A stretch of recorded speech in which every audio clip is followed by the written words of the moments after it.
Hello, my name is Mary Wedera Munyiri and I head the mediation department at GOA, and I'm very happy today to be able to attend Pastor Chris's ordination, who has been a partner to our department for a while now, and we have been able to partner with Chris Halfway Home in many ways, and one of the ways is going to visit the prisons and giving them something to eat and any other supplies that they need. And we have also been able to offer free services for mediation for the ex-prisoners who are not able to connect with their families when they are released from prison. We also try to mediate issues between the people who are about to go to prison and the people they have wronged, to see if there's a better way to solve issues other than going to court. And we have been partnering with Chris Halfway Home on this and many other items, such as going to talk to young people to tell them to avoid drugs, which in turn lead to being arrested and jailed in the prisons. So we are very happy that our partner has been ordained today, and we are hoping that we'll be able to do more work with him and more partnerships moving forward. And his new position as a pastor will help him to impact more people and impact more prisoners, and also partner with us better. We'd like to ask for your support in any of those ministries. If that is, you feel that you relate to one of those ministries, we'd like to ask you to support us and help us to be able to enable all these projects, and God will bless you. Hello everyone, my name is Daniel Gashanja. I'm from Ambassadors Wellness Center, a mental health institution in Ruiru that deals with addictions and mental health issues in our society and community. Today we are happy to be here at GOA Karatina to celebrate the ordination of our blessed pastor, Pastor Chris, who is also the founder of Chris Halfway Home. Chris Halfway Home that deals with helping people transition from jail to back to their normal lives and back to the society. Chris is one of the great people we have around here in Kenya in terms of taking care and wishing well all those who are trying to find a new way of life, trying to recover in their own issues and situations. He has been helping many, and Ambassadors Wellness has become like partner to Chris Halfway Home because of the good work they are doing in helping people to transition.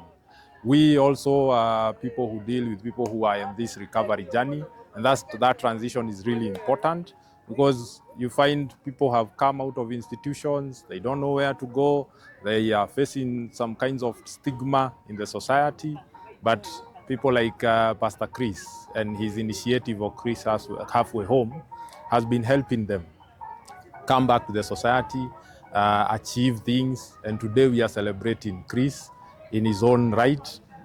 He has now become a pastor and also is helping people through ministry and preaching the gospel, and that is one of the key points in the outlook of his initiative in bringing people back to Christ and also helping them come back to the society and be great men and fulfill their dreams and purposes.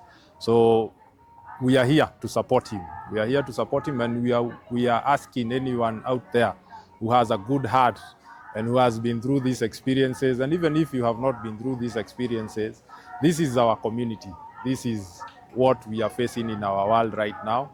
And we're asking for help, we're asking for donations, we're asking for well-wishers to come on board and ensure that our society is better and our society is growing and our society is fruitful and young men and ladies are coming to Christ and also being productive in their own ways.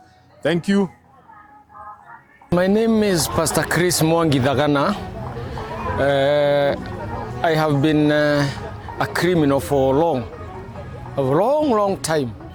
And in the year 2010, I was arraigned in Kenyan court with multiple charges of criminal obtaining money by false pretense, registering land, and making of documents, and I was sentenced for, I was given a long sentence, and of which I was able to serve 7, and then I was released by presidential pardon in the year 16, October. And when I was in prison, when I was in crime, I did not know the Lord. I did not even believe that Jesus saves. And it was a dream. I did not want to hear about Christianity. I just thought that I used to get money because of my wisdom, because of my knowledge. But finally, I came to learn that I did not know. I thought I knew, but I did not know when I was given such a long sentence. After I was in prison, I could see the pains that other prisoners were passing through. They really endured, because some were there because of a crime committed, others were false witnesses, circumstantial evidences, and so forth, and others are there because they were because of mistaken identities, and finally most of the people were others were not remorseful, although there were a few who are not remorseful of the acts that they did, because there are those who were determined that they must continue with the crime, although there are few. And I really thought that when I was in prison, I really I just tried to think about my life, how I have left my family, because I left my wife and my children, and I really regretted why I did crime. And when I was in prison, I could just hear people, and we could share with the colleagues about the pains of how people are saying outside prison, about the stigma that after serving sentence we shall not be able to get to be associated with other people. No, people will not be will not like to be associated with us because of the crimes that we committed, because we have gone to prisons.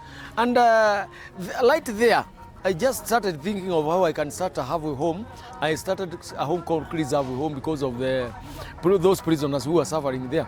And therefore, I just thought of how I could just start the home. And I started the home in the year 2017, February 24th, 2017, and that is the date that it was launched. And when I was so much grateful when I did cast my vision to my family, and they received me well. And what makes me feel that a lot of pain in my heart is when I hear, or I learned that there is an ex-prisoner who is not accepted by the family or the community because of the previous crimes. And let me assure, I normally like to assuring people that the Bible is truthful. It says that in 2 Corinthians chapter 5 verse 17, that the previous sins that you did before you are saved are gone when you get saved and you become a new creature. So I was very much happy because of my family members, parents, brothers, starting with my elder brother, who is Bishop David Dakana.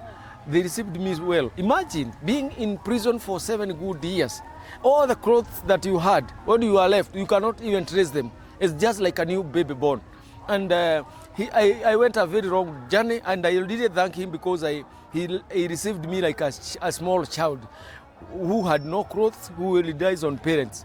And I urge all the people in the world to receive ex-prisoners well, because the moment you receive them well, their chances of recidivism are very remote. And according to research that was done somewhere in America, it shows that the recidivism or reoffending occurs because of lack of visitation in prisons or lack of acceptance of those people. And you know, the moment that time I was in prison, I could hear people say that now my people do not want me, they don't appreciate me, they don't come to visit me, they don't bring some things like toilet papers, tissues, such items that one must use. And and that one is just a sign of acceptance and love.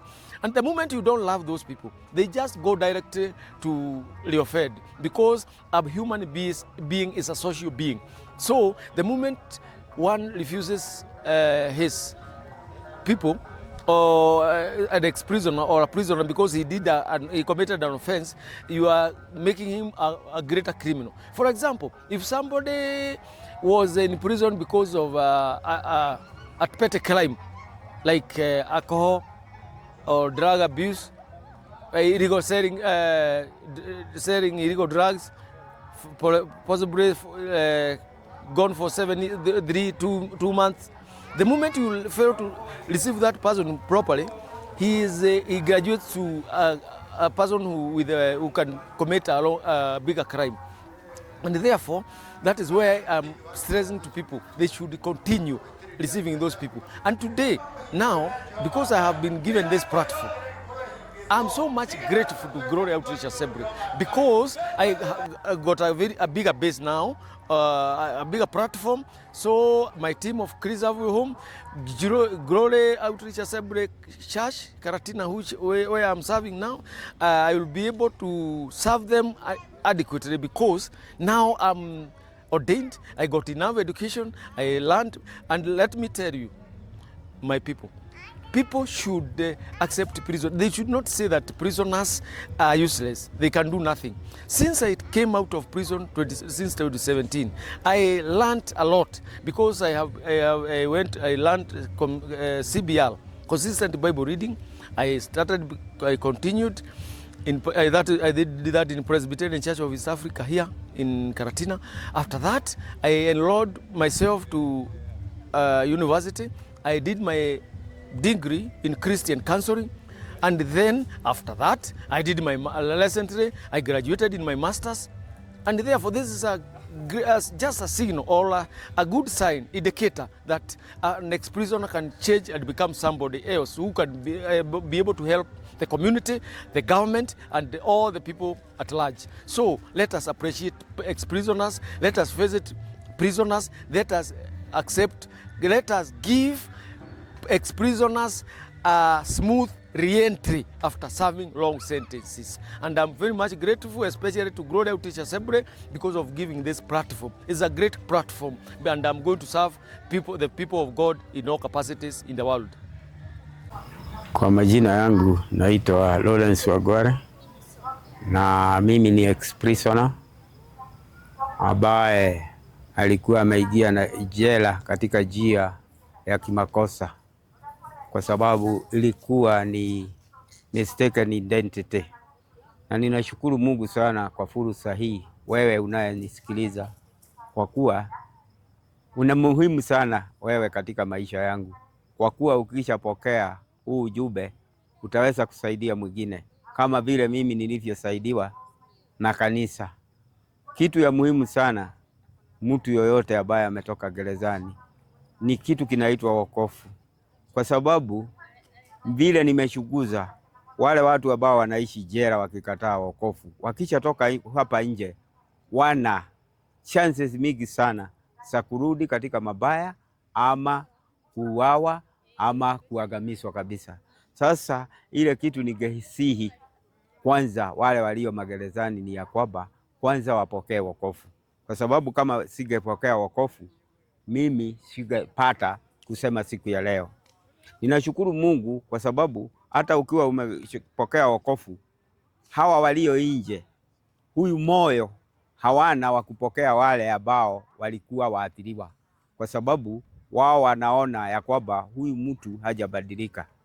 Kama mimi ninavyosema ni ya kwamba wakati nilipoingia katika gereza, nilikutana na mambo mengi sana, kwa sababu sikuwa naelewa nimeletwa kwa nini, kwa sababu ilikuwa ni suspect, lakini ikawa. Lakini wakati nilipotoka gerezani, ndio nikakutana na makanisa kama hii GOA. Tukakutana na wafungwa wengine, mmoja ambaye kwa saa hii ni pastor ambao anaitwa Pastor Chris, ambaye amekuwa ordained siku ya leo tarehe 2024 amekuwa ordained na yeye ametoka prison. Kwa hivyo ninashukuru Mungu sana kwa sababu ya hii kikundi yake inaitwa Christ Halfway Home. Hii kikundi ya Christ Halfway Home ni kuhamasisha jamii kupokea watu waliotoka gerezani. Na hii Christ Halfway Home tena ni kuenda kwa wafungwa nao kuambia kwamba wawe na moyo wa msamaha, wasije wakachukia watu walio kule nje. Kwa hivyo Christ Halfway Home ni kama mpatanishi wa mfungwa na jamii. Na ni kazi mzuri inayofanya katika hali ya kusaidia serikali katika kupunguza uhalifu na tena kupunguza msongamano katika gerezani. Lakini na muhimu sana, mimi wakati nilipotoka, jamii ilikuwa imenikataa kabisa, hasa watu wetu, kwa sababu hawakuwa wananielewa. Hata ningesema nimeokoka hawakunielewa. Lakini kwa ajili ya kanisa moja ambayo ilikuwa na wadugu, ambayo hiyo kanisa ilikuwa inaitwa Miracle Revival Fellowship. Sikuwajua kwa sababu si kanisa ya mama, kwa sababu hapa kwetu Kikuyuni unaona mara mingi tunafuata kanisa ya mama bila kufuata wokovu. Kwa hivyo mimi hawa wadugu wakanishika na upendo mwingi. Na hivi ya leo nina furaha sana kwa sababu kumeinuka kanisa kuu ambao ni ya GOA ambayo imechukua huo mzigo katika Kenya hii. Kwa sababu hata wakati huu mimi si mshirika wa GOA, lakini wako na msaada kwangu mkubwa sana. Kwa sababu katika hali kule tunapoenda kuhamasisha wanaishi, hawa GOA ndio wanasimamia. Zaidi ya yote naweza shukuru sana Bishop Zagana ambaye amejitoa mzigo wake kwa ajili ya wafungwa. Na nikikumbuka kwamba wa mabishop wa hali yake wengine hata hawezi jua mfungwa ni nini kwa sababu hawajafahamu, lakini kwa ajili ya huyu bishop kujua uzito wa watu ambao walio katika hali ya kifungo cha shetani na kifungo cha jela. Sasa katika hali hii ndio yeye amekuja katika hali ya kutusaidia, na ndiposa tumekuwa na matumaini ya kubadilisha hii nchi.